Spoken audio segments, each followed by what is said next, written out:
Hello, my name is Felipe Delgado, and this is my PowerPoint presentation on disaster management in the Dominican Republic.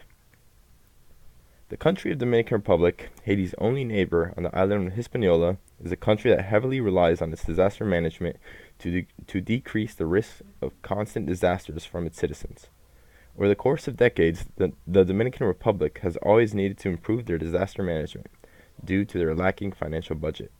With the help of international aid and resources, the Dominican government is pushing for more legislation in protecting the poor populations from disasters.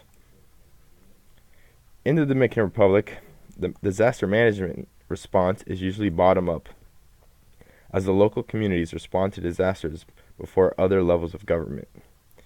Due to the large amount of disasters that occur throughout the island, the most efficient implementation pattern is bottom up, as the national government would not be able to respond to every disaster that occurs.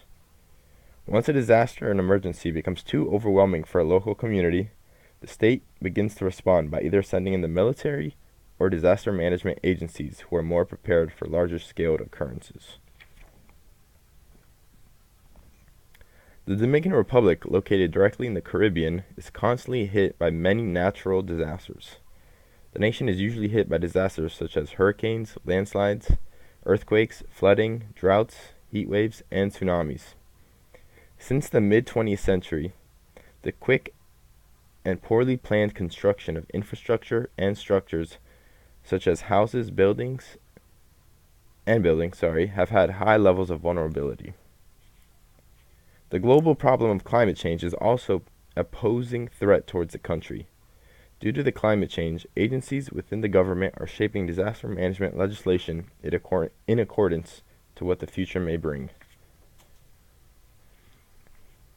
One of the Dominican Republic's most overwhelming problems is the number of citizens that are left without homes and rely on the government to give aid because of natural disasters. When natural disasters occur, they usually immediately receive aid and attention from state responders after a local response. However, once the early response is finished, the government's interest in the situation usually decreases and there's almost to zero following media coverage. This leads to a large percent of people that were affected to be displaced in the Dominican Republic with no home. The displacement of massive amounts of families remains a severe problem, as there is no registry or annual census that keeps track of the citizens that are labeled as temporary refugees.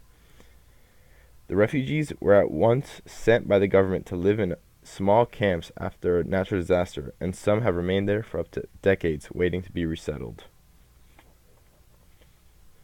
In vulnerable living areas where Dominicans live, many refuse to be evacuated by the state to refugee camps where life becomes dangerous due to the presence of sexual abuse conducted by several state response participants, mainly the military. Shelter staff also neglect their jobs in taking care of displaced citizens.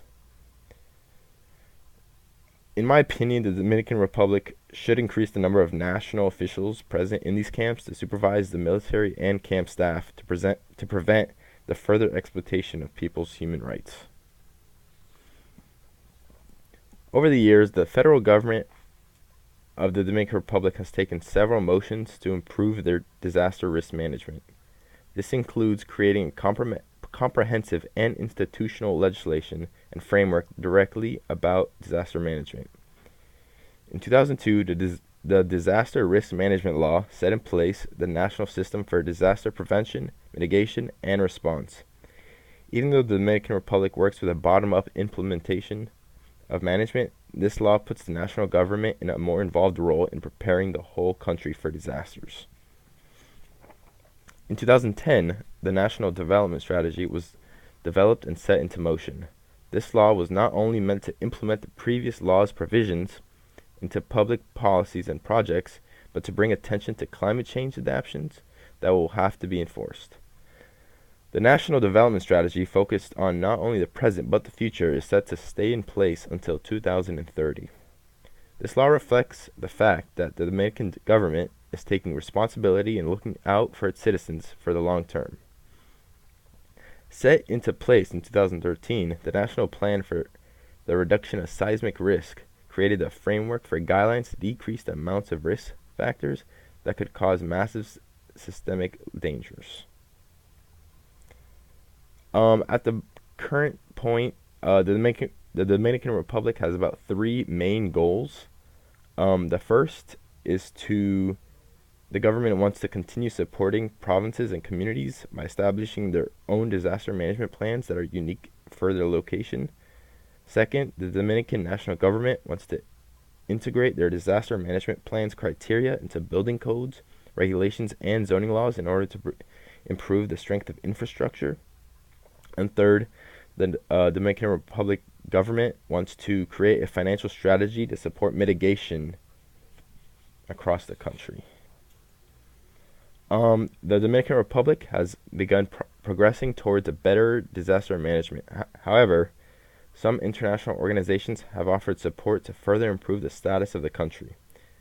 The Global Facility for Disaster Reduction and Recovery, also known as the GFDRR, has offered support to strengthen the facilitation and implementation of the disaster risk management law. The GFDRR is a global organization / partnership helping develop countries' understanding and legislation of natural hazards and climate change. The most important aid the GFDRR is offering to the government is assessment and analysis of financing the Dominican disaster risk management, such as studying post-disaster financing mechanisms. Starting in 2013, the Global Facility for Disaster Reduction and Recovery helped the Dominican Republic, along the Council of Ministers of Finance of Central America, to analyze the financial need for the several options and solutions needed to support disaster management. The GFDRR is currently in works with the government of the Dominican Republic to support further financial improvements, such as helping the preparation of a $100 million loan, also known as the Catastrophe Deferred Drawdown Option, with the World Bank.